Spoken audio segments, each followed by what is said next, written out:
রাজ্যের প্রথম দফার বিধানসভা নির্বাচন ঘিরে চূড়ান্ত প্রস্তুতি সম্পন্ন মালদা জেলায়। ওই দিন জেলা জুড়ে শান্তিপূর্ণ ও অবাধ ভোট গ্রহণ নিশ্চিত করতে একাধিক কড়া পদক্ষেপ নেওয়া হয়েছে প্রশাসনের তরফে।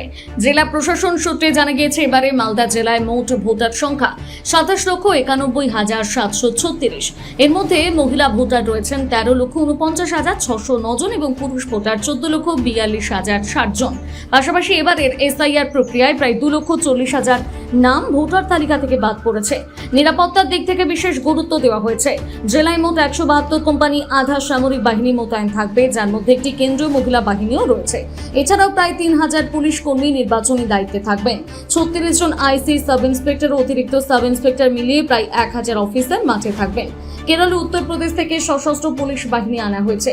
কেন্দ্রীয় বাহিনীর মধ্যে থাকছে সিআরপিএফ, বিএসএফ, আইটিবিপি এবং এসএসবি। পাশাপাশি দ্রুত প্রক্রিয়ার জন্য ৩২৭টি গাড়ি কুইক রেসপন্স টিম হিসেবে কাজ করবে।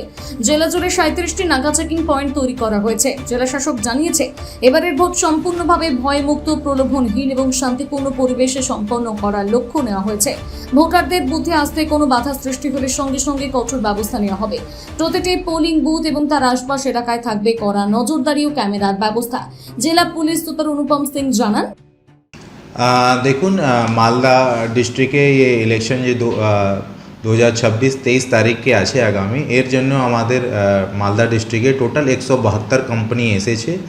এই 72 কোম্পানির মধ্যে আপনাদের বেস কাই একটা কোম্পানি বিএসএফ আছে, সিআরপিএফ আছে, এসএসবি আছে, আইটিবিপি আছে और अन्य राज्यের কেরল রেল থেকে भी যে ওনাদের স্পেশালাইজড ফোর্স আছে ওখানে এসে আমাদের ডিপ্লয় হয়ে গেছে। আমরা এসি ওয়াইজ ওখানে ডিপ্লয়মেন্ট করে দিয়েছি।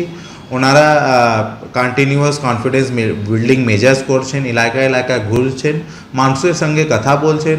और যে লোক ট্রাবল মঙ্গার আছে, হিস্ট্রি সিটার আছে, ওদের বাড়ি চিহ্নিত করা হয়েছে। ওরা যদি ইলেকশন দিন কোনো মধ্যে কোনো ঝামেলা করবে তো ওনাদের বিরুদ্ধে শাস্তি হবে। ওনাদের বাড়ি চিহ্নিত হয়েছে, ওনারাওকে চিহ্নিত করা হয়েছে, আমরা বাউন্ড ডাউন ওনাদেরকে করেছি। এর বাদ দিয়ে আমাদের বিভিন্ন বুথে বিভিন্ন আমাদের যে সেক্টর আছে, টোটাল আমাদের 261টি পুলিশ সেক্টর আছে। এর বাদ দিয়ে আমাদের আরটি আছে, কিউআরটি 157 আছে, আমাদের এইচআরএফএস আছে, পিএসসি স্ট্রাইকিং আছে, ডিস্ট্রিক্ট ডিভিশনাল রিজার্ভ আছে, যেখানে আমাদের টোটাল 36 सब इंस्पेक्टर आछे, आमादेर 818 सब इंस्पेक्टर आछे। गोटा 3-1,000 आमादेर कन्स्टेबल विभिन्न जगह डिप्लयमेंट आछे। तो এই सब डिप्लयमेंट आज के আমরা कमप्लीट করে নিয়েছি। फोर्स मुभमेंट হয়ে গেছে, অনেক জায়গায় কিউআরটি भी অ্যাক্টিভেট হয়ে যাবে। এর বাদ দিয়ে আমাদের যে আছে এফএসটি এসএসটি চলছেই। আমরা যে বিভিন্ন হোটেলগুলি আছে, আপনাদের ম্যারেজ হল আছে, तलाशी अभियान ওখানে চলছে ঢাবাতে, যাতে P-3 যে স্টার্ট হয়ে গেছে ওখানে কোনো বাইরের তত্ত্ব এখানে না এসে জামায়াত করে और ইলেকশনকে কোনোভাবে হ্যাম্পার না করতে পারে। মালদা থেকে পরিতোষ সরকারের প্রতিবেদন, নিউজ টুডে।